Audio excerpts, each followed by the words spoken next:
yet he could not unlock you. You wouldn't let him in. You saw him as a monstrous seducer of women and of men. You wouldn't let him in, and yet at the same time, at the end of your chapter is extraordinarily,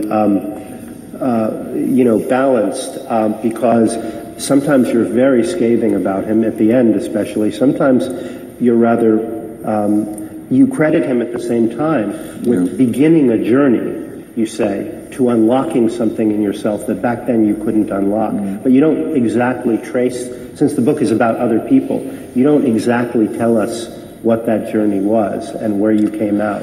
Well, I met him when I was 24 years old. I was part of a group called the Lincoln Center Training Program, and Kazan, whose nickname was Gadge, was the leader of that group, and we trained for 7 months in order to become the first members of the Lincoln Center Theatrical Acting Company. And I was a very, very sewn-up, tight young man, already showing talent, but I wasn't available emotionally at all. I had all sorts of typical young actor problems. Were you an ass? No, I wasn't yet quite the ass I would become. We'll get back to that part. So, pardon me for interrupting. No, it's okay. And Kazan would come to the classes sometimes, and he would needle me a little bit, or he'd sit next to me and ask me questions. And my thought was, I am not going to kiss his ass the way every other actor and actresses kissed more than his ass in the classes. I wouldn't do that. I was going to be dignified, and I was going to hold myself, because I didn't want to look as if I were cozying up to him. Well, years and years later, I discovered that I was terrified of him and terrified of my emotions, and couldn't do it. And I've since come, now at this august age, I've come to forgive myself and others for what they can't do. I don't get riled up anymore at myself or other people. Why can't you stop drinking? Why aren't you kind? People can only do what they can do when they can do it. And at 24 years old, no matter how hard Gadge tried to get inside me and help me to open up, and the example is that he brought me into his office towards the end of the training program, and in the middle of it actually, and said, I want you to come every day to my office, and I want you to beg me to watch your scene. I want you to hound me to put you in a movie. I just want you to come around, go get me coffee, do this, do that. Just don't leave me alone. Just hammer away. And I said, I can't do that, Mr. Kazan, which is what I called him then. I said, I think that's undignified. And he said, well, you're never going to make it if you can't do something like that. So I thought, well, he's an ass. I'm not going to, my knees wouldn't bend. Well, 40 years later, after a lifetime of experience, I came to understand that even though his reasons for me to do it were not all altruistic and not all for my own good, part was due to the fact that he liked his ring to be kissed, he was saying to me, if you can't find your rage, which he knew I had and I didn't, if you can't get in touch with your rage, and if you can't show true vulnerability and true need, you'll never be a great actor if you can't tap into those things. So use me. Come and be vulnerable on me. Make a fool of yourself with me. Break open. Well, he was right. He was right at the time. But I couldn't do it at the time. And the upshot of the story is I met him 30 years later in a restaurant, and he said, hello, Frankie, you did it without me. And I did. But it took, and I write in the book that had I been open enough and vulnerable enough, I might have come to a lot of things in my work sooner. The flip side of that is, I also come to believe that you shouldn't do anything either in a professional or personal relationship in which you feel any sense of diminishment. Many of us stay in marriages and partnerships and work situations in which we are often diminished by our partner, and we put up with it for well, I don't want to go through the courts and get a divorce, or, oh, geez, it's such good sex, or, we drink well together, or, we have things in common. And little by little, your soul is being diminished. Lots and lots of people do that. And so it's a balance. If I could have done a bit more of that, I would have, but I didn't want myself... So when was it a gradual process of opening up, or was there one particular performance, on stage, in film, where you just felt something release? I think it was a gradual process. I was, first of all, always able to be more vulnerable and open on stage than I was in life in my earlier years, but from Kazan's point of view, not enough. He sensed in me immortal yearnings. He sensed in me that I had been born with talent, and that's not an egotistical remark. It just happens to be the truth. I was born with talent. How you use it is what makes you stand out. And he sensed I was. But over a period of time, I realized that I could define myself more by what I shed rather than by what I protected. But there wasn't I once took an acting class, and there was an extraordinarily gifted actor, but he could not loosen his shoulders. They were so stiff. And at one point, very late in the class, the teacher went to work on him. Must have worked on him on his shoulders for 20 or 30 minutes. I don't know what she did. They loosened. He burst into tears. He wept for 2 hours. People had to surround him. And it turned out that he was one of these people who stored all his pain, all his anger in his shoulders, and his body on stage would not move as a consequence of that. I don't know if that sounds to you like a methody thing, but there wasn't ever a moment where you felt the floodgates, something that had been stored up, just released? Well, no, and I would feel that she could have worked on his shoulders forever, and it would not have solved his problem. His problem was not in his shoulders. His problem was here. So maybe she got him to cry for 2 hours, which, by the way, is something actors love to do. Just watch television. I mean, really, you could refloat the Titanic with the amount of tears that are shed by actors. It's unbearable. But no, I think that his problem was somewhere else, and a flood of tears for 2 hours is typical method stuff, which I don't like.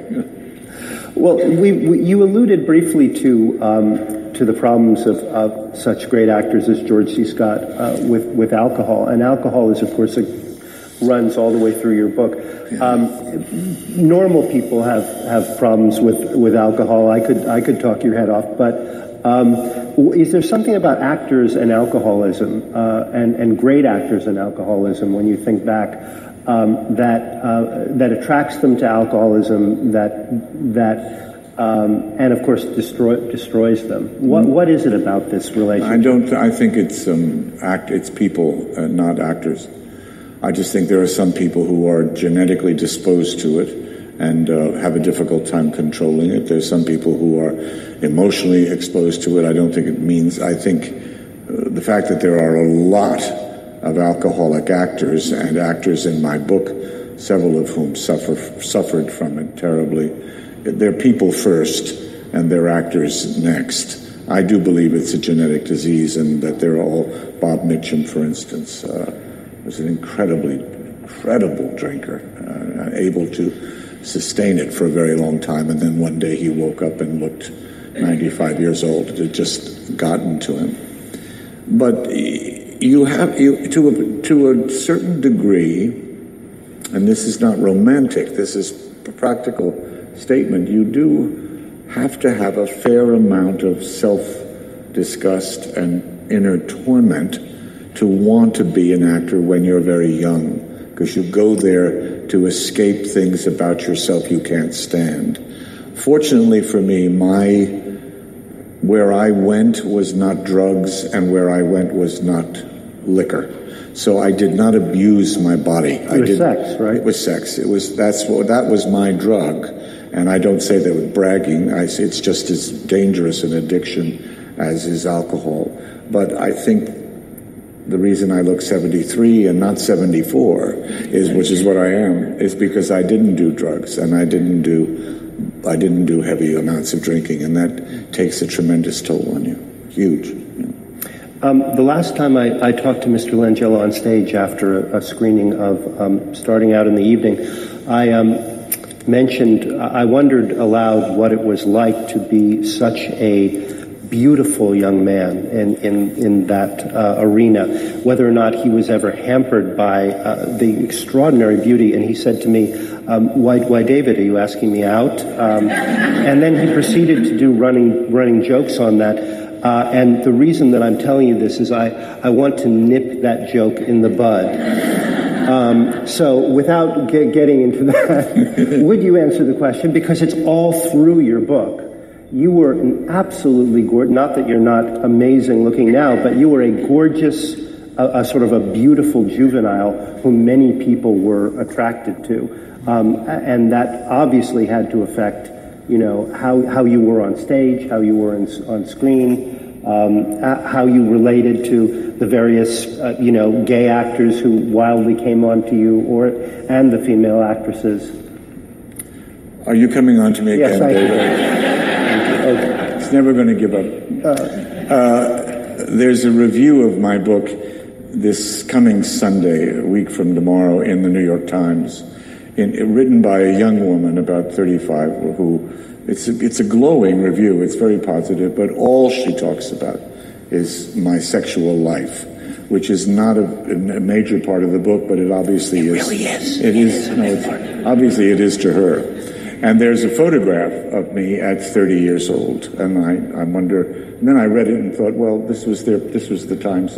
There's a wonderful review in today's Times which talks about the whole book, but she just focused on that, and I can understand to a degree why. Yes, I had a physiognomy that was a combination of, is that Frank Langella or Ava Gardner? Because everything was oversized, eyes and mouth and a little androgynous, and I took advantage of it. Certainly, why wouldn't you? And I was driven by it, and I manipulated it and used it as any young actor or actress in their prime does and should. Why wouldn't you if you were lucky enough to have it? And then you get smart and it goes away or fades or changes, and you realize that cannot be your long suit. You can't just be that. And the most tragic example of it is actors and actresses my age who don't look like people anymore, who are so yanked and pulled and puffed. Lucky I was born with fat lips, but people are putting needles in and making their lips fat. She basically, in this review, kind of calls me a happy-go-lucky slut, which I take as a great compliment. And she says that it's a very good thing to be, and I feel not so bad about that. I do think that there's a great period in your life when sex is and should be a driving force, should be experienced and expressed, and should be a very important part of your life. It's only when it begins to take over, as booze does or pills do, that you get pulled away from yourself and you sort of use it as yet another defense against what's in your heart. And yet, you talk about Paul Newman as in the book as being a victim of his looks. Can you talk a little about that and what happened? You think with? I think we disagree a little on Newman. I think he's a great, at his best, he's a great actor. But you seem to feel that his looks were a great hindrance to him. I think to a degree they were. Yes, I think that he was certainly aware of them and worked very hard to maintain them. I don't, because I'm scared of caring that much about it. I'd like to stay looking younger, everybody would, but I'm not about to go to the extents that Paul did and a lot of other actors did, extensive plastic surgery and getting up every day and working out and stuff. In that sense, that's what I mean by being a slave to it. There's something, I think, I'm not talking about me, I'm just talking in general, there's something noble about letting nature and God, and sorry, I take it back about God, just letting Mother Nature, or Father Nature, if we want to be politically correct, do what it's doing as long as you're healthy. When you